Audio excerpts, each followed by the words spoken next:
am suspending my campaign for president. I say this with a deep sense of gratitude for every single person who got in this fight. Elizabeth Warren speaking right in front of her home in Massachusetts and letting everyone know in an announcement that she is no longer running for president in the Democratic primary. This was a decision that people have been waiting for, and she finally made it. Now we're gonna get to whether she's gonna endorse anyone in just a minute, but before we do, I wanna go to the next clip where she kind of describes what she's feeling and what she sees herself doing moving forward. You know, I was told at the beginning of this whole undertaking that there are two lanes, a progressive lane that Bernie Sanders is the incumbent for and a moderate lane that Joe Biden is the incumbent for. And there's no room for anyone else in this. I thought that wasn't right, but evidently I was wrong. I thought it was possible that that wasn't the case, that there was more room and more room to run another kind of campaign. But evidently that wasn't the case. So that's a really interesting take because she positioned herself as a strong progressive in the beginning of the primary, and then she moved to the center. And the way that she kind of framed it was that she was always somewhere in between Bernie Sanders and Joe Biden. And now, to be honest with you, many people had suspected that in the beginning of the race. But she didn't position herself that way in the beginning of the race. She went from progressive to a little more moderate, right? And that tends to upset people who bought into the progressive identification. You get what I'm saying? Yeah, I do. Look, first of all, there's no joy in this. I was excited when some of the other moderates dropped out. I should theoretically, politically speaking, be more excited that Elizabeth Warren is dropping out because some of her supporters, or a larger portion of her supporters, might go to Bernie Sanders, but a lot of them already did, and so whereas the moderates were more split up. But it isn't about that. Look, I've said this 1,000 times, and I have gotten plenty of criticism for it too, that I really support and admire Elizabeth Warren. I think she's done great work, Consumer Financial Protection Bureau, Wall Street reform, you name it. Okay, so at the end of the day, I back Bernie Sanders. I want Bernie Sanders to win. I think that the correct lane for Elizabeth Warren was right next to Bernie Sanders, same policies, but for whatever reason, the establishment and moderates in the party found her to be a little bit safer than Bernie Sanders. And I think a good strategy was saying, hey, I could better, more effectively carry out those plans.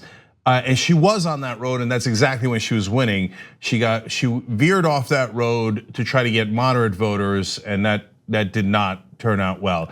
The mainstream media has their own spin. They claim that she became more progressive, but that's just counterfactual. So it's just not true, not remotely true. You are right. Generally speaking, that is how the media has covered her campaign.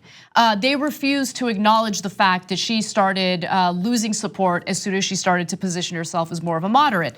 But I do want to give credit. I do want to give credit to some of the writers on CNN.com because this was the first time I came across a mainstream media source that accurately depicted what happened. Okay, so they write, her standing began to slip in the fall when her support for Medicare for All came under stricter scrutiny from moderate rivals like Biden, Klobuchar, and Buttigieg. In response, she released a pair of proposals, one to finance Medicare for All, and another that would have effectively broken up the bill into two pieces. Warren's attempts to quiet the critics backfired. Opponents of Medicare for All, boosted by an industry spending campaign designed to drive down its popularity, continued their attacks. Progressives too became dissatisfied, voicing concerns over the senator's commitment to passing the legislation.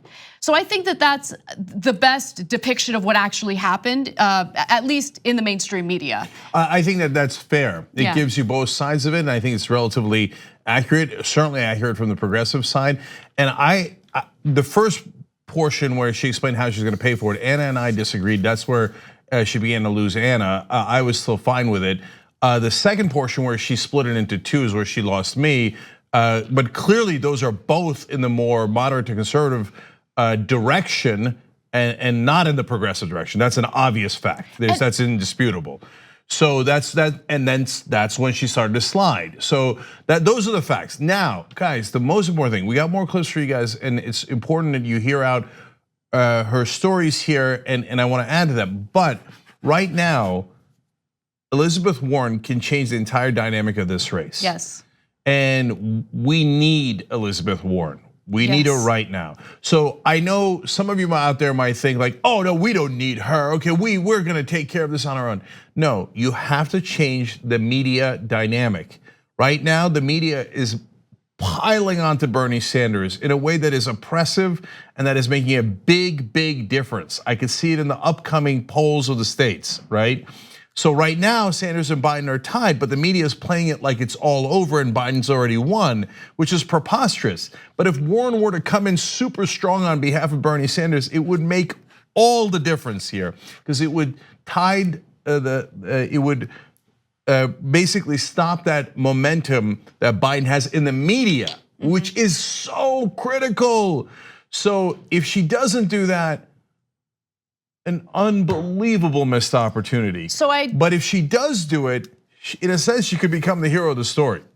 Okay, so I disagree with you slightly. I think the media is gonna pile on Bernie no matter what, right? However, I also agree that Warren endorsing Bernie would be a game changer because it would help him considerably. Yes, right? Game changer. So look, and I get the frustration among Bernie supporters. I'm a Bernie supporter. I certainly feel the frustration because she should have endorsed, in my opinion, immediately Bernie Sanders. Because remember, the whole reason why she got involved in politics is because she wanted to fight Joe Biden specifically because of his bankruptcy bill.